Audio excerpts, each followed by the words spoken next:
like you have already heard on the first episode, I'm Portuguese. Yes, from Portugal, that's right. I live in a small island in the North Atlantic Ocean, more exactly 900 kilometers from the Portuguese capital, Lisbon, 600 kilometers from Morocco, and 400 kilometers north of the Canary Island, a Spanish island. We call it Madeira. Well, everybody call it Madeira, not just me. Have you ever visited? Who has visited saw the island can be very small in length and wide, but it's the opposite when the subject is height. The island is known by the rugged terrain with waterfalls, levadas, it's what we call irrigation channels, which spreads through the island, steep valleys and two peaks with almost 2,000 meters high. Very gorgeous for somebody who comes to visit the island, but hell for someone who was born in the beginning of the 19th and 20th century. No wonder our anthem, yes, we do have an anthem, begins like this. From the valley to the mountain and from the sea to the hills, your humble, stoic and brave people. And our hero from today's episode is humble, stoic and brave. He is a guy who was born in 1945 in north side of the island in a place called Ponta Delgada. A man who was born into extreme poverty, who had everything to go wrong with his life. His name is not Superman or Clark Kent, but a Portuguese name, António Ferreira. As it is written at the beginning of his book, António Justino never surrendered to the fate of what he encountered in life and soon began to chart his destiny. Still very young, upon discovering that he did not have his luck, he picked up a knife and traced his destiny in the palm of his hand. Life was never his ally, quite the contrary. Many of us could handle a third what Antonio handled and overcome. A true David. He showed us time and time again that it isn't the desire of difficulties that we find glory or victory, even though the victory is not always the thing we think it is. This is the David and Goliath podcast, and I will tell you real stories from normal people who had great mighty wars and defeated their giants. I don't know where to start. So I start the day when a friend of mine borrowed me a book who narrows Antonio's life. This guy is a true hero. That's what I was thinking as I continue to read the book. I don't have the skill to read fast, so I read the book in 3 days. It has only 170 pages. It's not that big. But for me, 3 days is quite fast. You know, I love this kind of stories, and this one blew me away. I must spread this story to the world.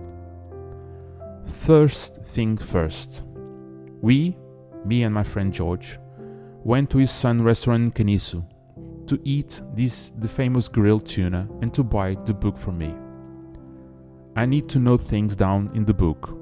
All my books are with notes or highlights, sentences or paragraphs that's meaningful for me. Well, the life of this guy, who has enough age to be my father, started in 1945, 26th of September 1945. He is the oldest son of Francisco Ferreira, his father, and Maria Salomé, his mother, and he is the oldest of 4 sons. They were so poor that they not live in a house.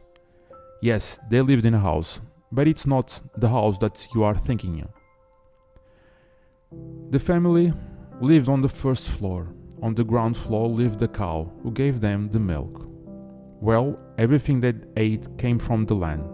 Potatoes, beans, pumpkins, and so on. The kitchen, if you can call that a kitchen, was an exterior wall of the house, covered with a zinc sheet. And on this zinc sheet, his father made holes from the smoke to go outside. Yes, her mother cooked their food in an iron pan, using wood to heat the pan. All the 4 sons slept in the mattress made by corn, cob straw, which sometimes had corn seeds, who left their backs with bruises.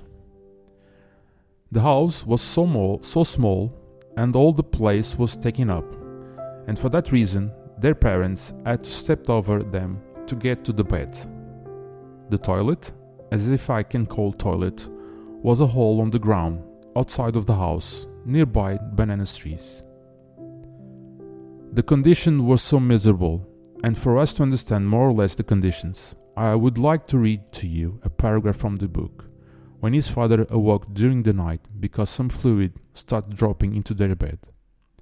I like to imagine it was straight to his face, don't ask me why.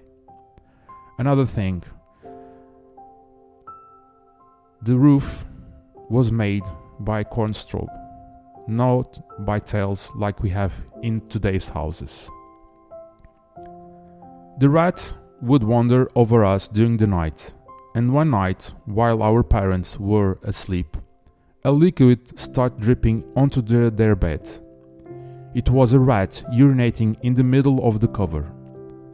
Our father noticed and fetched a long needle about 1 meter in length and used it to pierce the straw underneath, in the direction from where the liquid was coming out. The rat immediately started squealing. Can you imagine live just one for day in these conditions? Imagine all of your childhood. Every year there's a sport event called Madeira Island Ultra Trail, MUT, which is basically a trail event that crosses the island from the northwest to the southwest. The major event is 115 kilometers. The top runners made this race around 15 hours. But there are other races inside of the 115 kilometers Queen event. We have the 85 kilometers race, 60, 42 and 16. I could say for sure that Francisco, António's father, would do the 60 kilometer event very at ease. And I tell you why. Francisco Justino, his father, lived with his family in Ponta Delgada, in the north side of the island, like I told you, but was doing military services in the capital, Funchal, which is in the south part of the island. With no running shoe or other kind of running gear, Francisco went up to Estreito de Camarlobos, crossed the Torrinhas mountains, and reached Encomiada. Then after, he went down until Chão dos Louros, then after to Rosário, reaching by at the end Ponta Delgada. Let me rephrase this, please. From Funchal to Torrinha is around 20 kilometers, but climbing 1,400 meters above sea level. Then, after he crossed the mountains, he went down another 1,000 meters to reach to Encomiada, which is a valley. He continued his descending now to São Vicente, which is another 6,000 meters. And after that, he walked until reaching Ponta Delgada, after another 5,000 meters more. One night, walking through the mountains, 40 kilometers, around 10 hours or more, through pathways filled with mud, heavy steep slope, and remember, with no running gear. 2 days later, he would do the same path, but now heading to Funchal. His mother worked at the house of some refugees who chose live in Madeira. We were in 1941, at the Second World War. When Antonio had 5 years old, his father worked in a field. 50% that was cultivated in that field was for the owner, and the other 50 were for his family. Life was a very tough thing at this time in Madeira. No wonder why so many people wanted to leave the island and start fresh in somewhere else far away from the island. At age of 6, he went to school. Yes, school. It's equivalent of having a Ferrari at this time. Back in 1952, when he arrived at home, coming from school, his attention was in helping his parents on the task that was needed to be done. And for that reason, studying didn't have enough attention. So, he spent 2 years on the first grade, another 2 years on the second grade, 1 on the third, and 1 on the fourth. Yes, he had time to play with his friends, especially with his childhood friend Sylvester. And I think also this gave him the courage to carry on with his investment later on his life. His life continues in this routine until 1959, when he starts working with his father. You already have noticed that we have a very heavy, steep slope terrain here in Madeira. Not only that, but with the presence of these mountains, every construction was, and still is, a very big hazard to life. We have a lot of roads here that are cut into the mountain, and to support the soil and rocks, stone walls were erected on one side of the road to contain the mountain. His first job was to help his father on making those walls. His dad was in charge of assembling the stones and lifted up the wall. António only had to turn the stones for him so he could break them in two. Not only that was António's job. At lunchtime he had to go to the house where was made the lunch and bring him all the lunches for all the guys who were in the construction site. Like he said on the book, normally was noodles with beans or cornmeal mush. Well, that house was not around the corner. He had to walk 3 kilometers away, downhill, pick up all the lunches and on his back and then straight up to meet the guys and his father. He had to submit because there weren't no one else to do this service, and he was also the youngest one. Even though he has to be very tough for a 14-year-old boy. On the weekends, him and his father went to his home, a 6 hours walk through the mountains. He recalls that one time he asked the shoemaker at his local town for making him a leather boots. But those boots were stolen from the other guys who worked in the construction and had to return back barefoot. I will ask you again. Can you imagine returning home barefoot in this kind of terrain? He said on his book, "My mother started crying when he saw his feet." He and his father made 2 or more construction and then no more work. David was a shepherd. He was taking care of his father's flock. And like you know, sometimes lions and bears would attack the sheep. So he grabbed his sling and killed these big animals, removing from their mouths sheep that they would try to eat. I can say that he was an expert using his sling, that nothing in this earth could harm or kill his flock. According to Malcolm Gladwell, the guy who wrote David and Goliath's book, a sling can be compared with an automatic weapon in our days. It's so deadly that the ancient armies had 3 kinds of army of warriors. The first one was the cavalry, the second one foot soldiers, and the third one were projectile warriors. Slinging took an extraordinary amount of skill and practice, but in the experienced hands, the sling was a devastating weapon, wrote Malcolm. With this expertise, if I can call like this, he could beat Goliath on the battleground. He was so confident with himself that the present of threats made by the giant to the Israeli army was meaningless to him. I like to think António was a projected warrior. He didn't know at this time of his life, but he was. So at this time of his life he had no job. So what he had done? Waiting for a job coming from heaven?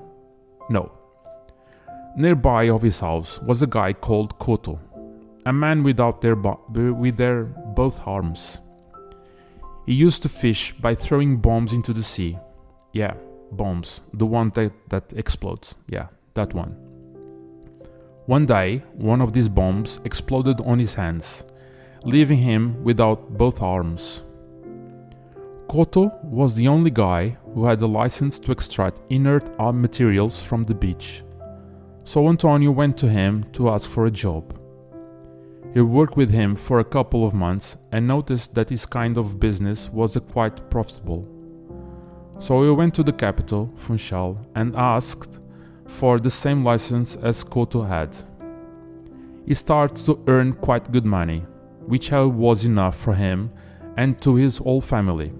It was so good that his father started to build a house. His father contracts a bricklayer for the construction of the house, and António were his helper.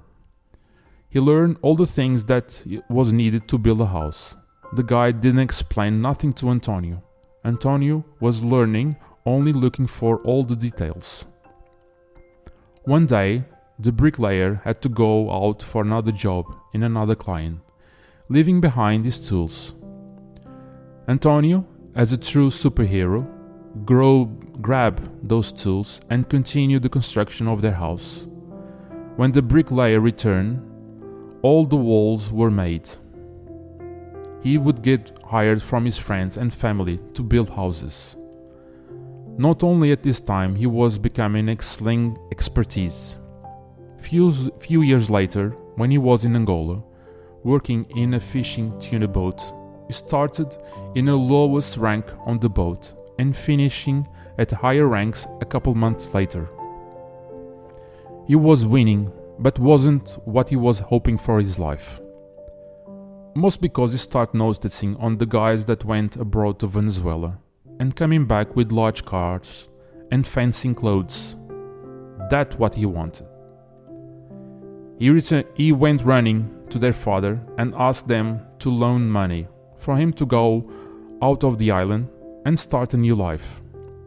Reluctant, his parents lent him money and he flew to South Africa.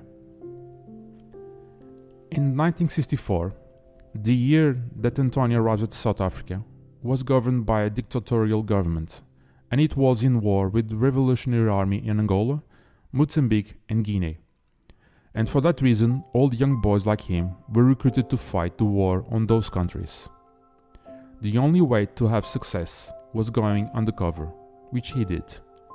He got in South Africa secretly as an undercover agent. A lot of the adventures and events our hero went through, and believe me, a lot of them. But I want to highlight two of them. So him and his brother Fernando start fishing lobster in Saldanha Bay in South Africa. The business were going great, but he always was in trouble. Someday they could not went for fishing because of the weather condition, and he went to a bar with a friend to play snooker. I only can say, even though António wasn't looking for trouble, trouble was always looking for him. I will read to you from the book what happened. Where the snooker table was, there was an open door to the bar. We were playing when he saw a South African enter, whose name I later learned was Peter van der Merwe, appearing already somewhat drunk. He went straight to a table where the two South Africans were sitting, drinking beer, and out of the blue, he grabbed one side of the table and split the beer glasses on the floor. Then he went to the counter, where another South African was holding a beer glass, took the glass, squeezed in his hand, and broke it, immediately starting to bleed. I was in the table room, and upon seeing all that, I said to my colleague, "You better not come in here and mess around because things will be different here." My colleague was in the corner of the room, all huddled up, full of fear because he knew his story. But I didn't, as I had been in this place for a short time. At some point, he looked towards to the billiard table and saw two Portuguese guys playing. He placed his hands on either side of the door and said in Afrikaans that he was going to beat us all, but accompanied by a swear word, a bad word, yeah. I was at the end of the table, bent over with the cue in my hand to hit the ball. He went towards me and from underneath slapped me. It was so strong that I immediately started bleeding from my lip. I quickly turned the cue and hit him with all my strength. He used the thickest part of the cue in the stomach. With the blow, the brute fell to the ground between me and the pool table. After this, a friend who had come in with him picked it up and brought him to the bar. But the fight wasn't over. Peter van der Merwe was going for a hit back. The friend, when he brought him to the bar, dropped me in front of me. I was wearing an island sweater. He grabbed me my sweater, pulled me to throw a punch, and finished me off. But I jumped backward, and as the sweater was a nylon, it stretched and it ended up in his hand. I jumped and landed with both feet on the chest of that brute, who fell to the ground. I lost my temper and I started kicking him. Eventually, the shoes folded on his toes, and I started hitting him with the heel of the shoe. He only defended himself with his hands to avoid getting hit in the face. It was to the point that he was all bruised and stayed in bed for a few days at home. Everyone knew in town the guy who knocked the deadly Peter van der Merwe, the guy who was the Goliath of Saldanha Bay, and everyone was afraid of him. António said on his book that Peter was a giant. He had a lot of strength, but lacked skill. Remember, the tallest guy are not the most agile guys in the world. The other story I want to tell you is about how António was expelled from South Africa and how he managed to avoid military service, and therefore avoiding going to war. As you may recall, he was an outlaw in South Africa. Due to the troubles he was getting into, he became marked by the police as someone who should be arrested and sent to Portugal. So one day, António was playing cards at home, when the weather was bad, and he couldn't go fishing. Suddenly, another guy from Madeira entered the room, so tired that he couldn't speak. After a while, he said that the police was looking for him, António, and his brother Fernando. As soon he was finishing the sentence, appears a Volkswagen in front of the house with the license plate GG. Only these plates belonged to the government and their agents. As he was forewarned, he rushed out to the door. The two policemen immediately understood who he was. They hid in a old building, but one of the policemen spotted him. He managed to reach him and punched him in its stomach with his gun. António fell on the ground in pain. The policeman took out handcuffs from his pocket, first putting them on the hand, but struggling to put them on the other arm. António writes in his book, "I pulled with such great force that he spined and fell to the ground, still holding the gun. Out of my mind because he had hit me, I threw myself at him to take the gun, but he managed to stand up and fire a shot into the air. He told me the first one was a warning shot, but the second one was for you, and that's what happened. Instead of trying to escape, I went after him, attempting to disarm him. He turned in, kept shouting at me, the gun pointed, 'Stop, stop!' But as I didn't stop, he fired at me, at my left leg, about 20 centimeters below the knee. It shattered me my leg, and I fell with the leg bent, the bones sticking out the flesh. Meanwhile, the other policeman arrived and came up behind me.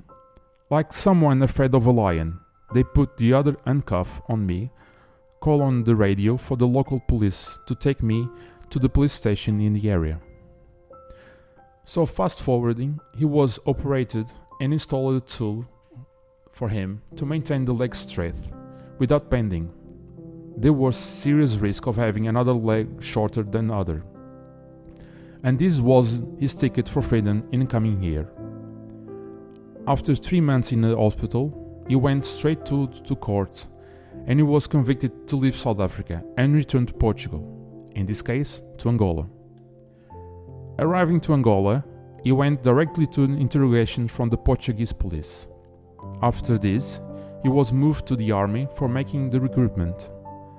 When he knocked on his door with the leg brace, the soldiers started to laugh at him. He was looked by a doctor who sent him home for 8 months. So he went for looking for a job at Benguela in Angola, starting his work in a tuna fish shipping. After 8 months, he returned to his recruitment at the army. Because of his breast leg, he could not do any kind of exercise. Until 2 months later, he's seen again by the same doctor who sent him back home. Everyone was convinced of my problem in the leg, except this doctor. After 3 months later, the doctor tried to see the problem in this leg was a real one or not. He wrote on his book, "Sitting on the floor, I loosened the straps around my hip and knee that were fastened to one of the special boots. After doing that, he told me to stand up, and dragging my stretched leg, I managed to get on my feet. He came behind me, but I knew what he wanted to do, push my leg to see if actually bent or not. And that's what happened. But as soon as he touched me, I gave him a shove and stumbled over his desk. When he got up, he slapped me and said, 'You push a superior and medical captain?' I told him, 'Sir, you hurt me. And when someone feels hurt, they don't know what they are doing.' He told me to grab that stuff and go out to the infirmary. I was about to put the brace back on, but he wouldn't let me and said, 'Go without it.' Of course, the doctor had a plan, and the other day, the first thing in the morning, he was in the operation table, and of course everybody found out that he couldn't bend his leg. Another man ready to go to war, shout out one of the doctors. You know how David defeated Goliath. He had no intention of having a single combat with the giant. When he tells King Saul that he kills lions and bears as a shepherd, he does not only showing his courage, but also making a point that he will fight him according to his rules, being a sling warrior. Courage and sling for David. For Antonio, remember what I said at the beginning of this episode. He picked up a knife and traced his destiny in the palm of his hand, and is what he did for running away from the war. He found out that the wife's daughter also was a doctor, and she had a consultation room in the capital, Luanda. He sneaked out from the hospital and went to her office, waiting for her to see him. And he said this: I told the whole truth, that I had 24 years old, that I was resistant to military services, that they were going to send me to the worst war zone, that I had left my belongings in South Africa, and that I was about to get married there, that her parents were wealthy, that I had convinced everyone I was disabled except for your husband, and that I had everything to be happy, but it all depended on her husband, and more things that I invented on stop. The lady told me to rest assured that he would talk to her husband about and at this night. And the outcome was,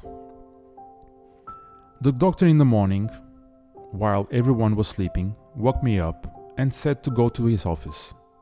The first question was, if it's true that he went to her wife's office in Luanda? I said yes. He asked me to tell him everything, so I did. I told the story on my terms. I also told them that my happiness was in his hand, and it was a great help if he could send him out of the army. You would be thankful for that. What the doctor wanted was money. He said to António that rich families in Portugal paid him a lot of money to save their children to go to war, and after a while it was established that he would pay 20,000 escudos. How he could pay that amount of money? Well, asking a friend to borrow him the money. So, again, he was successful. The week after, he was presented an assembly where was a lot of high ranks of the army. They read the medical report, asked António to show the injured leg and the normal leg, which he did, and noticed that the one was more muscular than the other. The day after, they gave him a notice paper releasing from all the duties in the army. Free again. Wow, what a story. Do you think that António Ferreira would be success on his early part of life if he didn't have the challenge that he faced when he was a kid? The house where he lived on the earlier days with his family, giving a hand to his parents every time he arrived from school, working with his father on building the walls from the road, putting his and his father's life at risk. The 6 hours road traveling coming back to his house on weekends, facing the challenge of finding job in place where everything seems so tough. You could say it was in his genes. Yes, it could be. But if he didn't face this overwhelming experience at the early stages of his life, I don't believe he would always trying to find his way at the end. Like David, he had the courage. But not only courage. He would become an expert on using his sling to beat the odds that always was against him. How he could be a sling expert, facing those mighty tasks that life sent against him. The mighty tasks of living in an island in the 50s and 60s of the 20th century, in those conditions. Well, I didn't want to live in those conditions, or having my daughters to pass those challenges. Do you want that for your kids? Well, I don't think so. But remember this, if it weren't for those, most likely you would be killed in the war, and I was not talking about him and his life right now. If you think that was enough adventure for a lifetime, please hear the next episode. His life continued in Angola as a tuna fisherman. He faced the return to Portugal after the Civil War began, and having a new beginning in home island, Madeira. Isn't enough, Goliath? Don't forget what Malcolm Gladwell wrote on his book. The act of facing overwhelming odds produces greatness and beauty, and António's life is all about greatness and beauty.